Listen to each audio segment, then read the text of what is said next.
السلام عليكم البنات، كي دايرين؟ نتمنى يا ربي تكونوا على خير وبخير والاحوال ديالكم مزيانه. كيف ما كتشوفوا اليوم جبت لكم هذا البلاطو ديال الكنابيس ولا المملحات اللي كتوجد بطريقه سريعه وسهله بلا ما نحضروا لا بات لا حشوات لا حتى شي حاجه، كلشي واجد.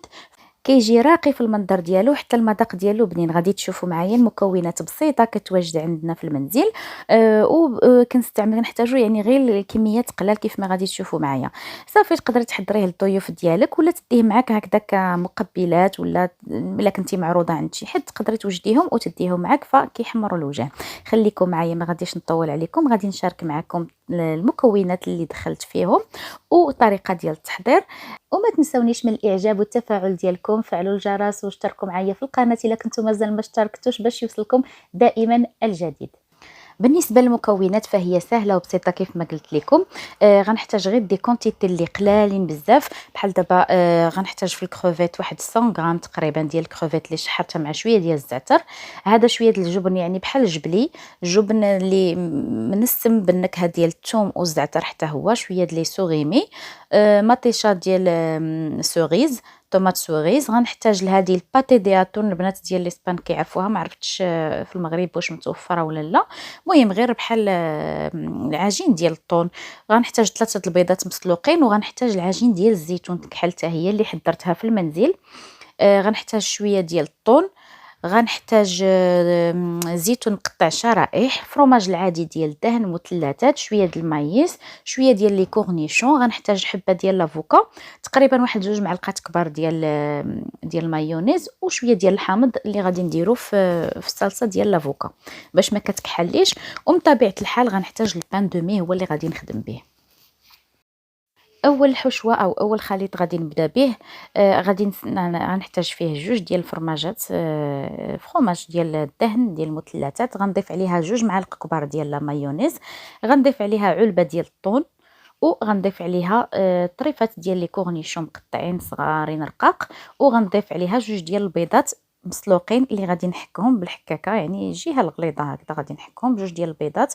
وصافي غادي نمزج هاد العناصر كامله بيناتها، ما غنضيفوا حتى شي حاجه لان المايونيز راكم كتعرفوا من السما فيها الملحه وفيها كلشي، الطون مالح كلشي مالح. غادي نخلط مزيان هاد العناصر حتى نحصل على هاد الخليط هذا. وصافي هذا هو اللي غادي نستعملو باش كحشوه بالنسبه للمقبله الاولى. وصافي كنبقى ندهن 3 ديال الطبقات بهاد الحشوه هذه بهذا الشكل. كنديروا زعما كميه لا باس بها باش تجي باينه بين كل طبقه وطبقه. صافي وكنستعمل 3 طبقات، والطبقه الاخرى هي اللي غادي ندهن فيها شويه ديال الفخوماج من الفوق، وغادي نحط فيها لاباط ديال الزيتون. لاباط الزيتون البنات راه كتباع جاهزه ولا تقدروا تحضروها كما درت انا في الدار. زيتون كحل حيدت له العظم، زدت واحد شويه ديال زيت الزيتون وشويه ديال الثومه وشويه ديال الزعتر اللي نسمتو به، وصافي دهنته من الفوق وكيولي على هذا الشكل هذا، وكيجي المنظر ديالو زوين بزاف والمذاق حتى هو غزال.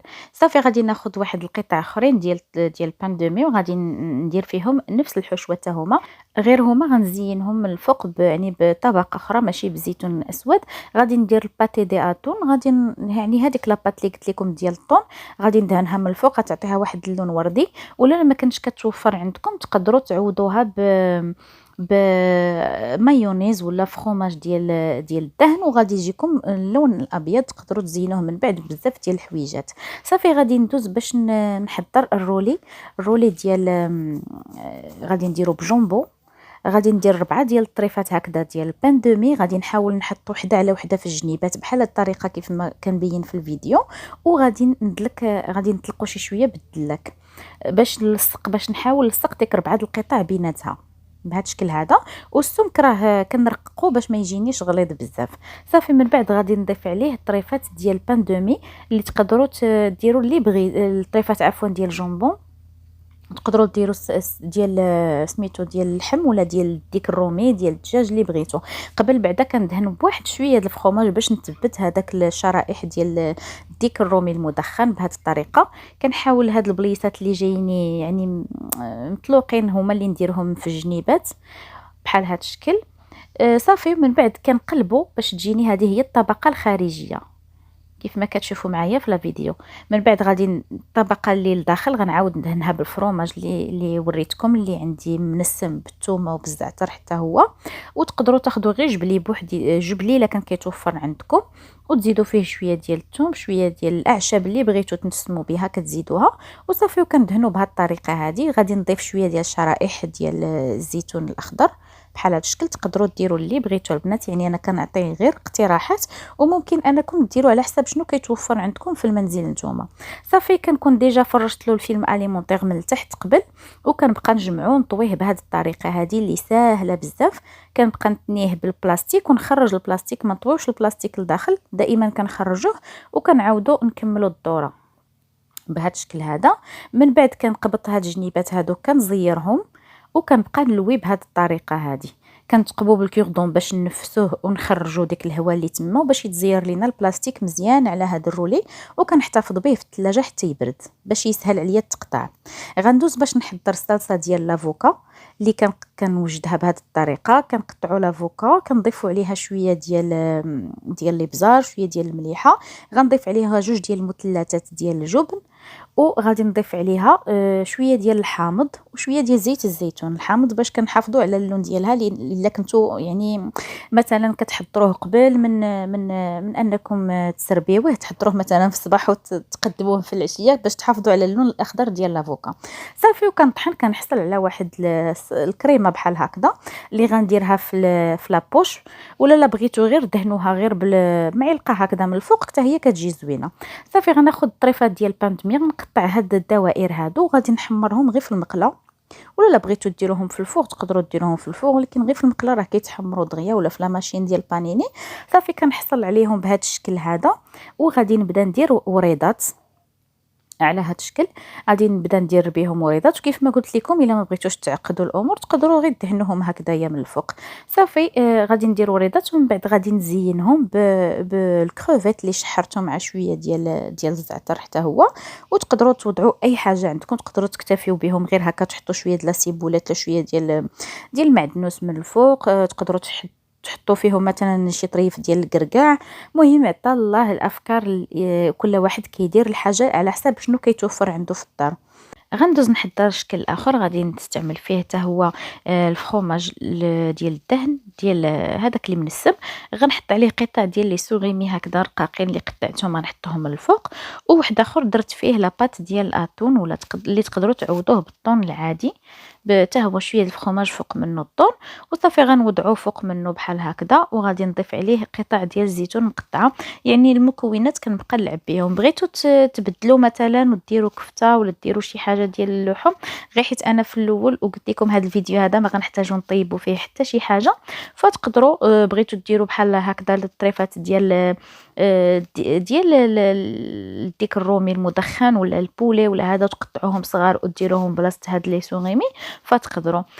ولا طريفات ديال السومو حتى هما المدخن. يعني افكار كتبقى على حساب شنو كيتوفر عندنا وصافي. كنقطعهم بهذه الطريقه كيف ما كتشوفوا. انا هذه اول وحده ولا هي الوحيده اللي ما خليتهاش في الثلاجه تتجمع راسها، وقطعتها صراحه شويه كتعذب ملي ما كتكونوش خليتوها تتبرد في الثلاجه. صافي وخليكم ميم هكاك وقطعتها واحد شويه كيجيو الشكل ديالهم هكا. تقدروا ديروا شرائح ديال السومو المدخن من الفوق الا كان كيتوفر عندكم. هذه اللي درت في الاول ديال لاباط ديال الزيتون، شوفوا كيفاش غتقطع معايا بسهوله حيت خليتها واحد المده في الثلاجه تبرد باش كتجمع راسها مزيان وكتجينا سهله في التقطاع. كنقطعوها بهذا الشكل هذا باش نحصلوا على 6 ديال القطع. دائما كنمسحوا الموس باش ما نوسخوش الجوانب. وصافي من بعد غادي ندوز باش نزينها. غادي ندير ليها لي طوماط سوريز بهذا الشكل في الكوردون، وغادي نخشيها يعني باش نشد ديك الطبقات. كيجي المنظر ديالها زويون. تقدروا تعوضوها بالحاجه اللي بغيتو. مثلا انا جاني الاحمر ومع داك الاسود ديال مع الزيتون الاسود كيعطيو نظر زوين. وبنفس الطريقه غادي نقطع شكل اخر غير غنخرج منه حتى هو 6 ديال القطع، وغادي نزينهم بديك كروفيت هكذا من الفوق. وبالنسبه للرولي حتى هو غادي نقطعو، غنحيد له البلاستيك ديالو وغادي نقطعو من بعد ما كيكون برد ليا مزيان وشد راسو. هو شويه كيخصو الخاطر في التقطيع مقطع بهذا الشكل. كنحيدو الجنيبات ديالو حيت كيكون المنظر ديالهم ما زوينش وصافي، وكنبقى نقطعوه هكذا طريفات متقادين بهذا الشكل هذا غير بشويه. ضروري يكون السكين عندكم شويه حاد باش ما يتشنتفوش لينا في الجنيبات وصافي. حنا كنقطعو، حنا كنقادو الا لقينا شي طريف خارج بحال هذا الشكل هذا ولا كنقادو القطع يكونوا متساويين. وكيكون هذا هو الشكل ديال البلاطو اللي حضرت معكم. نتمنى ينال الاعجاب ديالكم. فرانشمون كيجي المذاق ديالو زوين، وكتبقى شي حويجه اللي كنقدروا نلعبوا بها ونحضروا بها شنو بغينا. شكرا البنات على حسن المشاهده. ما تنساونيش من اللايكات ديالكم، من التفاعل ديالكم والاشتراك ديالكم، وكنقول لكم الى فيديو مقبل ان شاء الله.